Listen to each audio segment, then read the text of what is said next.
একজন ফকির একটা কুকুরকে বলল, কুকুর, তোর 3টি অভ্যাস খুব খারাপ।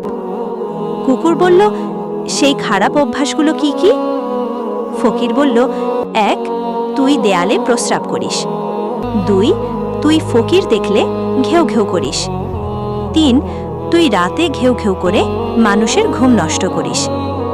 ফকিরের এই কথা শুনে কুকুরটি উত্তর দিয়ে বলল, 1, আমি জমিনে এই জন্য প্রস্রাব করি না, কারণ আল্লাহর কোনো বান্দা হয়তো জমিনে বসে আল্লাহকে সেজদা করবে।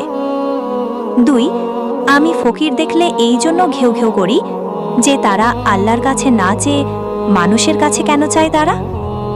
3, আমি রাতে ঘেউ ঘেউ করে মানুষের ঘুম এই জন্য নষ্ট করি যে মানুষ গুনাহ করে রাতে আরামে ঘুমালে তারা আল্লাহর কাছে মাফ চাইবে কখন। ভিডিওটি ভালো লাগলে অবশ্যই বন্ধুদের কাছে শেয়ার করে দিবেন। ধন্যবাদ সবাইকে।